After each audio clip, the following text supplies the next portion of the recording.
On the night of 20 November 1970, there were nearly 100 U.S. military aircraft heading into North Vietnam. It was the height of the Vietnam War, but it was also in the midst of a bombing halt of North Vietnamese targets. The vast majority of pilots and aircrew involved did not even know the true purpose of their mission. This included U.S. Air Force F-4 Phantoms and F-105 Thunderchief fighter bombers conducting a dangerous MiG-cap, MiG-trap mission, and almost 60 U.S. Navy aircraft conducting a massive feint attack against Haiphong Harbor. What they did not know was who they were protecting, supporting, or providing a massive distraction for. The key aircraft in this mission were two MC-130E combat Talons, flying a low-level infiltration route from Thailand across Laos deep into North Vietnam. The first MC-130 was leading one HH-3 Jolly Green Giant and 5 HH-53 Super Jollies to a prisoner of war camp called Son Tay. Aboard 3 of these helicopters were 56 Green Berets with a mission to land at the camp and rescue all the prisoners. The second MC-130E Combat Talon led 5 heavily armed A-1E Sky Raider fighter bombers loaded for bear that would provide close air support during the rescue. Their plan was to neutralize all opposition and bring home up to 70 American prisoners of war in what would be known as the greatest raid of the entire Vietnam War. Cherry 1, leading the assault helicopters, and Cherry 2, leading the strike Sky Raiders, had similar but not identical flight routes. These routes were designed to keep the aircraft low, flying into valleys where the mountains would obscure them from hostile air search radars, which might find them when they had to fly over ridge lines or mountains before dropping into the next valley. When flying from the Black River Valley into the Red River Basin, there was a portion where they would be exposed to the Na San early warning radar. For Cherry 2, the intermittent exposure was about 3 minutes. For the slower flying Cherry 1, it was almost 4.5 minutes. The electronic warfare officer on each MC-130 could monitor the radar and determine if it was normal radar rotation or if the Na San operators switched to focus sector scan, a quick switching direction back and forth to look at one spot on the 360-degree scan.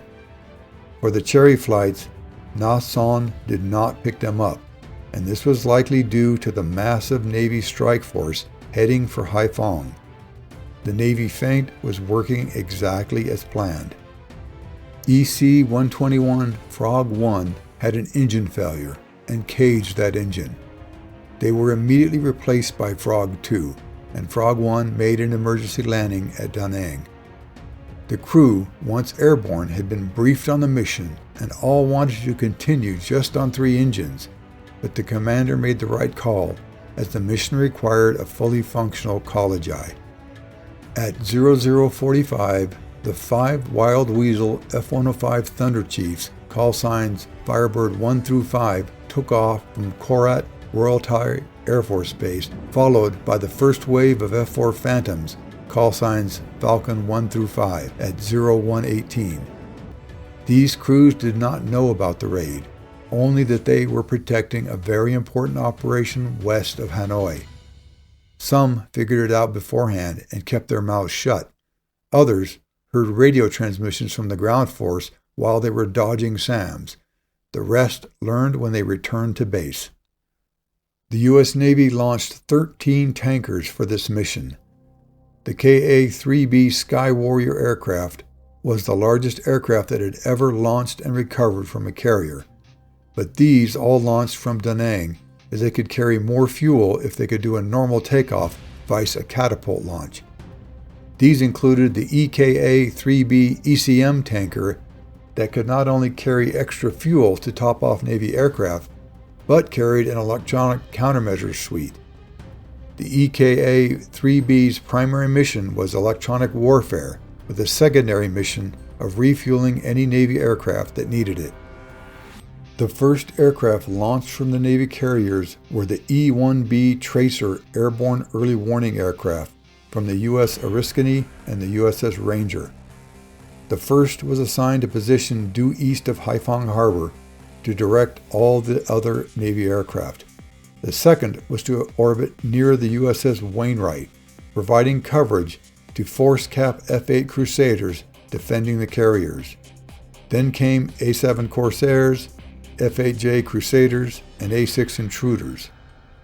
The EKA-3B crews included linguists who listened in on the North Vietnamese radars, frantically radioing the detection of U.S. Navy strike aircraft. A-6s began tracks into the Haiphong Harbor area, dropping flares and following a flight profile that would indicate to the North Vietnamese that they were dropping mines into the approaches to Haiphong Harbor. Anti-aircraft artillery fire control radars lit them up as they directed 57mm, 85mm, and 100mm anti-aircraft guns, engaging the intruders with tracer fire. Fansong fire control radars from SA-2 Guideline SAMs also began tracking on the Navy bombers, evoking at least 20 SAM launches. Navy Iron Hand flights of A-7 Corsairs would turn directly at any Fansong that locked them up, only for the Fansong to quit tracking, as the North Vietnamese operators understood prolonged tracking would attract a Shrike missile, homing in on their electronic signature. Navy Iron Hand flights fired 3 Shrike missiles at North Vietnamese radars that night. Cherry 1 and 2 appeared to remain undetected as they got close enough to see the lights of Hanoi and the city of Son Tay. Navy pilots had attracted all the attention as planned, and as they were withdrawing, North Vietnamese air defenses focused on the Air Force MiG-Cap, MiG-Trap flights of F-4 Phantoms and F-105 Thunderchief Wild Weasels.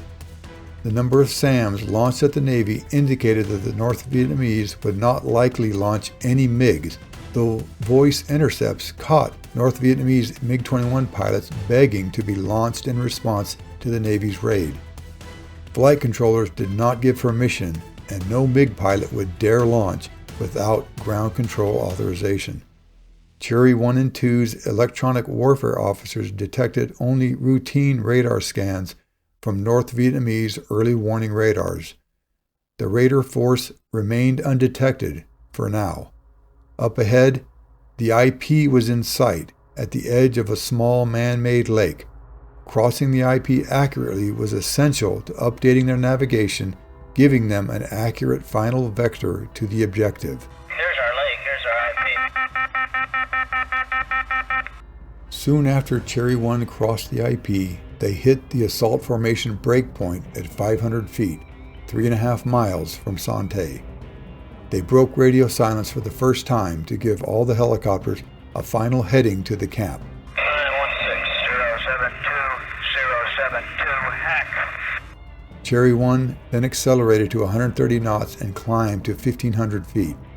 Apple 3 took the lead of Banana and Apple 1 and 2, while Apple 4 and 5 followed Cherry 1. The pilot of gunship Apple 3, Major Frederick Marty Donahue, slowed to 80 knots and dropped to 200 feet. Then 4 2 million candle power flares lit up the night nearly as bright as day. The parachute flares were just to the left of their track, indicating they may have drifted right. Then he saw the compound slightly more to the right and initiated a slow turn to the right. His co-pilot, Captain Thomas Waldron, corrected him and directed him to Son Tay Camp to his left. Major Donahue corrected and then slowed to nearly a walking pace to give his gunners the best accuracy on the guard towers. Just then, the transmission warning light lit up, indicating he needed to perform an immediate emergency landing. He ignored the warning, continued his attack, and his door gunners opened up on the towers, completely shattering them, with the southwest tower collapsing. He banked right to allow his tail minigunner to engage the guard barracks outside the walled compound, setting the roof of the guard barracks on fire. Then Apple 3 made a left turn around the camp and headed north to the holding area, where they would be joined by Apples 1 and 2 after they dropped off their assaulters. Then the plan began to come apart. Major Herbert Callan, the pilot of Banana 1, was focused on finding the camp and had lost sight of Apple III. As he began flaring to crash land in the compound, he and his co-pilot, Lieutenant Colonel Zedner, realized it was the wrong site. The troops in the back were getting ready to land when suddenly Kalen went full power, pulling away. They realized they were at the secondary school and knew exactly where to go. However, Apple I, containing the Greenleaf Force, saw Banana engaging targets and prepared to land just south of the camp. They did not see Banana end their flare, go full power, and continue to the right camp. Greenleaf raiders unloaded the helicopter and began running to their well-rehearsed positions to provide security for Banana inside the camp. This mistake was honest. Pilots had only trained against 2x4s stuck in the ground with strips of canvas marking walls. The only real look they had at the structure was a diorama, which only included the Sante camp and did not include the secondary school 400 meters south. Nevertheless, they had always trained for the contingency of one team not making the landing. Captain Glenn Rouse of Greenleaf was to lead the demo team to blow up the bridge over the Songkon River north of the camp. He likely was the first to realize they had landed at the wrong place.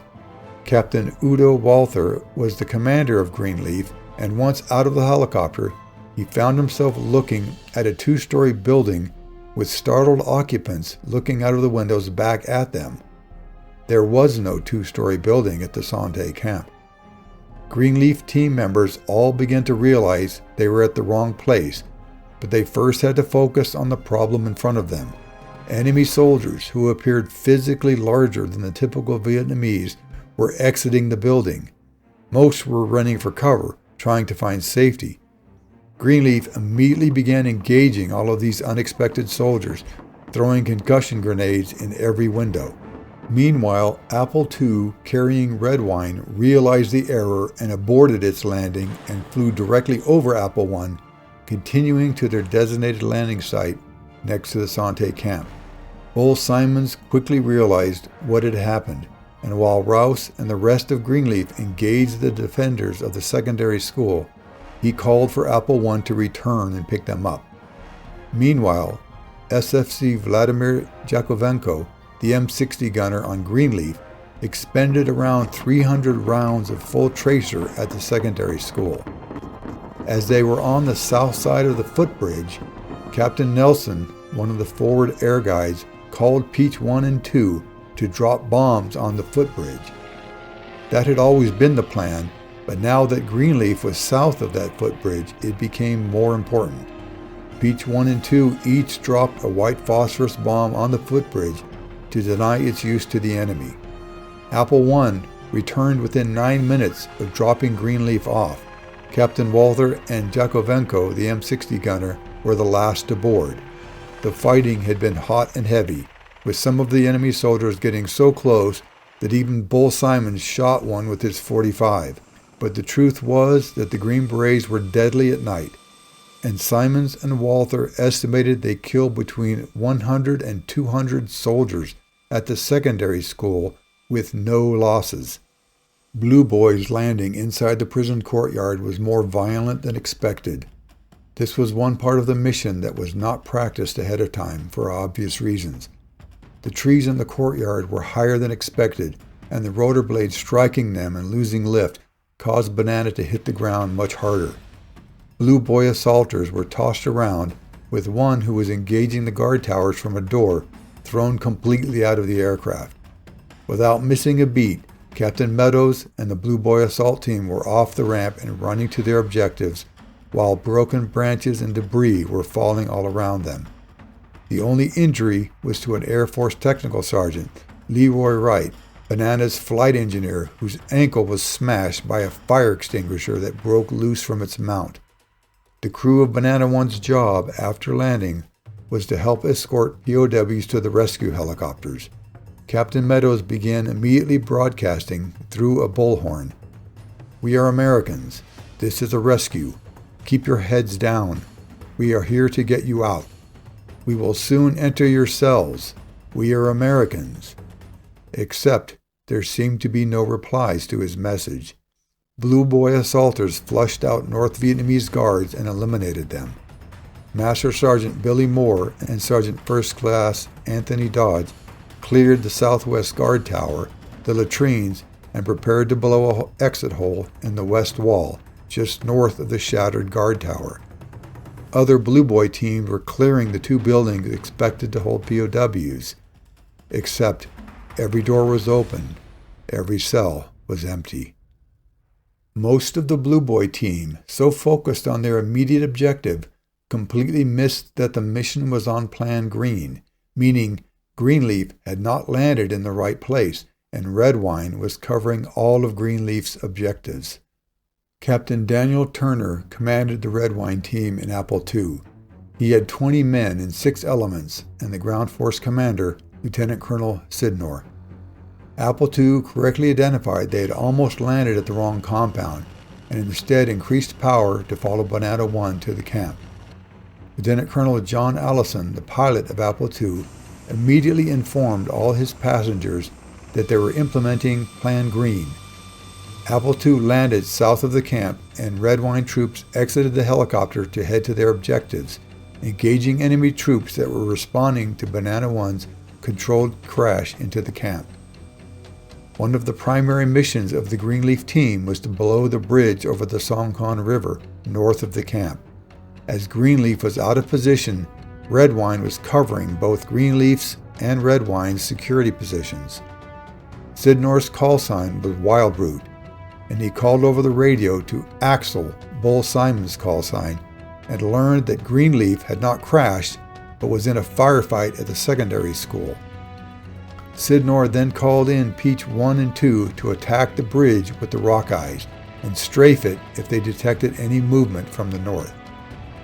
Master Sergeant Herman Spencer, a member of Redwine, came face to face with an NVA soldier with an AK who got off the first burst, hitting Spencer's 40-pound C4 satchel charge slung over his shoulder. None of the AK rounds penetrated the C4, and Spencer killed him with a short burst from his Car-15. Sergeant First Class Joe Murray was the only raider that received a Purple Heart. He was dropping a hand grenade through a window when he took a round in the back of his leg. Sergeant First Class No Kazada took out that NVA that shot Murray, who did not let the wound slow him down. Other Redwine teams were pulling security south towards the footbridge. A truck convoy began approaching from the south, and Sergeant First Class Freddie Doss hit the lead vehicle with a carefully aimed M72 law rocket.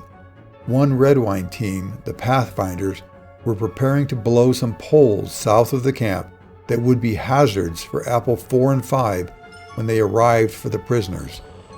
Then Apple 1 flew overhead with the Greenleaf team and landed next to the camp, unloading all its troops. Greenleaf members immediately began moving to their assigned positions, relieving the Redwine troops who were able to rejoin their team members holding their original assignments. The Pathfinder blew the pole after Apple 1 departed. They watched the power lines spark on the ground for a few minutes. Then all of Sante City, 2 miles south of them, went dark.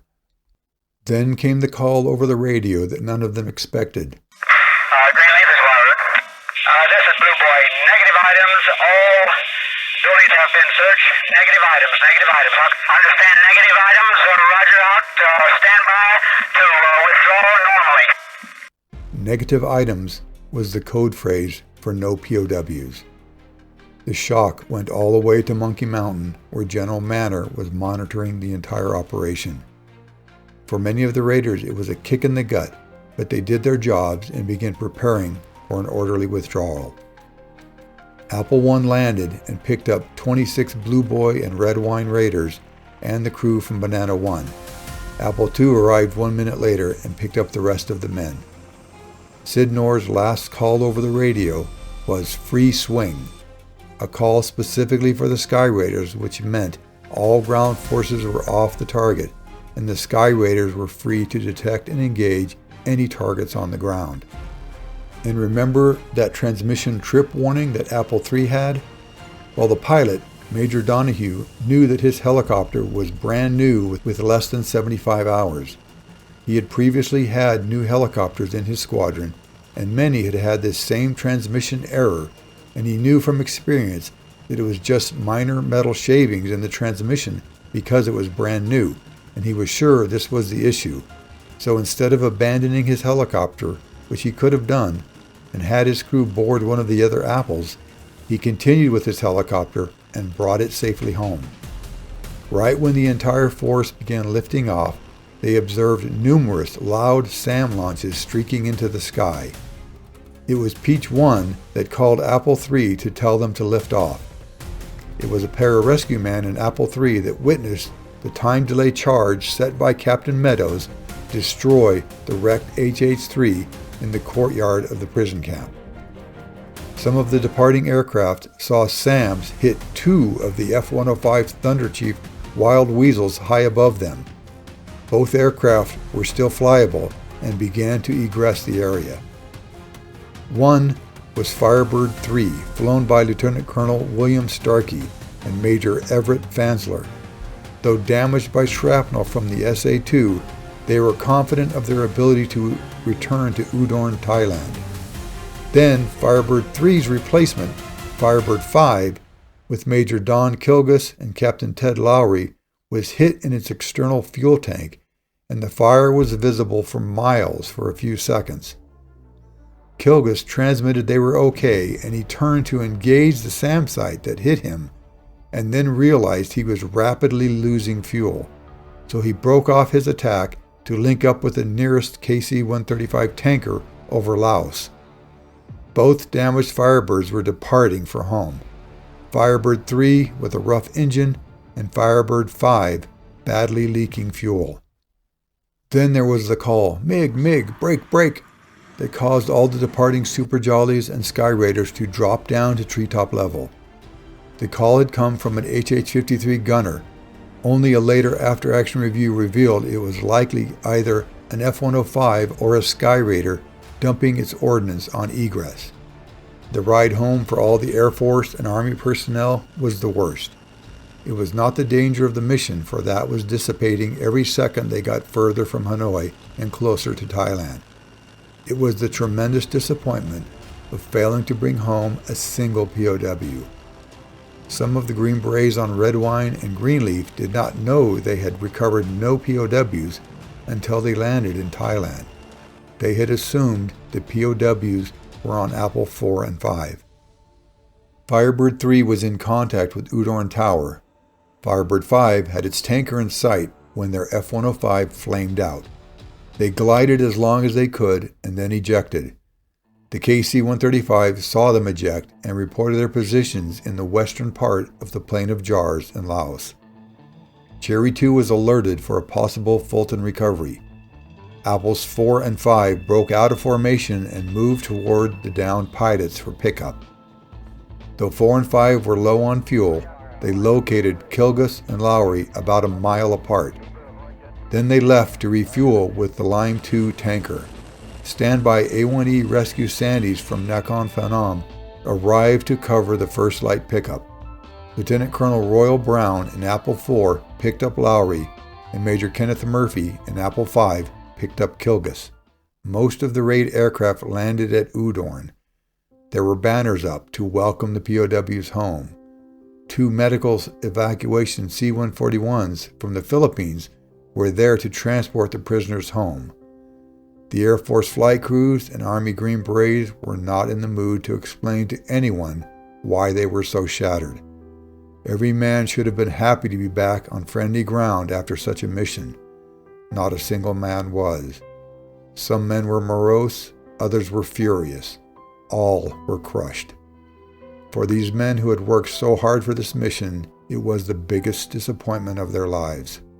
General Manner and Colonel Simons called the entire group together. Simons thanked them for a well-executed mission and passed the news that only 2 raiders sustained minor injuries, and the F-105 Wild Weasel crew had been recovered and were in good health. When the crews first returned to Udon, they saw rows of F-4 Phantoms, engines running, ready for takeoff, and many wondered if this was in response to what they had done. The truth was that President Johnson had halted bombing North Vietnam in 1968, and President Nixon continued this restriction as he was both withdrawing troops and de-escalating in an attempt to end the war in Vietnam. So it had been a huge deal for Nixon to even authorize this rescue attempt in the first place. But the Phantoms that began taking off after the raid aircraft landed were not in response to the Son Tay raid, but rather because North Vietnam had shot down a U.S. RF-4 Phantom on a reconnaissance mission a week earlier, and what they were seeing was the response to that incident. But the North Vietnamese government took the Son Tay raid, the massive Navy operation at Haiphong, and the attack by the F-4s as a major escalation of war, so much so that senior government officials began evacuating Hanoi. In fact, one aircraft crashed on takeoff, killing an unknown number of communist officials. For the North Vietnamese military, it was mostly an exercise in cover your ass and propaganda wallpapering to hide their incompetence in the fact that U.S. forces had the balls to hit a target with ground troops practically in Hanoi's suburbs. They claimed 49 civilians were killed. No civilians were killed, and only a few soldiers were killed. Bull Simons and Captain Walther of Greenleaf estimated they killed between 100 and 200 soldiers at the secondary school alone. Blue Boy and Red Wine killed 42 NVA at the Son Tay camp. As for the North Vietnamese population, they did not have a clue. Many witnessed the large number of SAM launches in the area. A few heard firefights, mostly from the simulators, but government newspapers told them that standard propaganda about the heroic soldiers fighting off American imperialist forces. On Monday afternoon, 23 November, U.S. Secretary of Defense Melvin Laird presented the story to the U.S. press, who almost immediately started looking for scapegoats in the U.S. intelligence agencies that failed to learn that the POWs had been moved back in July, the day after Bull Simons had been made deputy commander, which is rich coming from a news media that rarely corrects their own errors or omissions. The fact is that intelligence is never 100%. Senior government leaders and planners knew there were indications the camp had been empty of prisoners, but also knew there were other indications it was still occupied. The DIA had received a report from one of their assets in late summer that listed all the operational POW camps in North Vietnam, and Son Tay was not listed. Analysts did not know if they could take this at face value, or if the asset didn't have access to, didn't know about, or even made an error in leaving Son Tay off the list. Photographic reconnaissance flights were kept to a minimum so as to not give the North Vietnamese any hint that the U.S. was looking closely at Son Tay. Specific missions of Buffalo Hunter reconnaissance drones were given to the mission planners. In fact, on July 12th, 2 Son Tay POWs, Air Force officers Major Mo Baker and Captain Larry Kerrigan, were in the courtyard and saw a Buffalo Hunter drone overfly the camp. They waved frantically, praying they were seen. But 2 days later, all the prisoners were moved from the camp. The problem was there was not enough Buffalo Hunter drones, and even those few would often miss the target, malfunction, or get shot down by NVA gunners. Of the 7 missions specifically for Ivory Coast, 2 were shot down, and 4 had mechanical failures due to weather or maintenance problems. Imagery taken on 3 October 1970 showed a clear lack of activity in the prison courtyard. More photographs taken on 17 November showed renewed activity in the courtyard. The CIA also had another asset that they sent to the Son Tay area, who came back reporting that the prisoners were gone. But then again, this asset was brand new, meaning he did not have a significant reporting history, so again, it's never 100%. Planners knew there was a significant chance they were gone, but they also felt that if there was even a small chance they were there, the mission should be launched anyway. In my opinion, how could you not launch? Unless there was an indication that the mission was compromised and it would be an ambush, there was no other logical choice but to launch. None of this helped the Air Force Air Commandos and Army Special Forces who conducted the raid. For the most part, the Sante raiders had forgotten a secondary objective, that by freeing a small number of POWs from one camp, they would give hope to all the rest, demonstrating to them that they had not been forgotten. But because they had failed to bring one POW home, they felt they had failed them all. After General Manner and Colonel Simons returned from reporting to the Joint Chiefs and the President, they stopped by to see Admiral McCain in Hawaii. McCain told them, "Don't let anyone tell you that this mission was a failure. We will learn as the results develop that many benefits will accrue as a result of having done this." Admiral McCain's words were prophetic, but for the raiders, it was little consolation. In truth, Sante was not the first dry hole encountered by U.S. forces during POW rescue attempts. Between 1966 and 1970, 91 rescue attempts were conducted. Though all were of much smaller scale, over half of these attempts were based on intelligence reports of U.S. prisoners of war in South Vietnam, Cambodia, and Laos. 79 of these missions were raids, but overall only 20 succeeded and recovered a total of 318 South Vietnamese soldiers and 60 civilians. Only one American was ever rescued. Army Specialist 4th Class Larry Aiken was rescued on 10 July 1969 from a Viet Cong POW camp. He died in an American hospital 15 days later of wounds inflicted by the Viet Cong just before his rescue. That raid had been compromised at the last minute. But the attempts did not stop.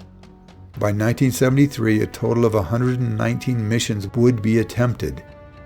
Aiken would remain the only POW released from captivity.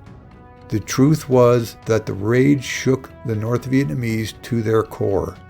The fact that U.S. forces could hit a camp deep inside North Vietnam, 23 miles from Hanoi, put barely 50 troops on the ground, and kill close to 200 soldiers in less than 30 minutes demonstrated that the U.S. military had the capability and the U.S. President had the will. As a response to the threat of further raids, North Vietnam began to move all the prisoners into a single camp, Hoa Loa, or as the POWs called it, the Hanoi Hilton. The North Vietnamese also began to feed the prisoners better and let them associate with each other more. For some POWs who had been in isolation for years, it was almost like Christmas. It was not until after these men returned home to a well-deserved hero's welcome that they were able to tell what the Sante raid had done for them. For many raiders had worried that they had made things worse, that prisoners would be beaten, tortured, or even killed in retaliation for the raid.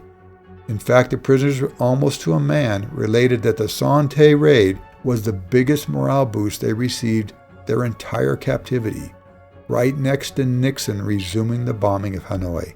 It told them that their government had not forgotten them and that their brothers had risked everything to come and get them. The raiders did not realize this until they began to have regular POW raider reunions, and the former POWs were able to thank these men in person. Only then did the Air Force Air Commandos and the Army Green Berets realize that their raid had not been a failure.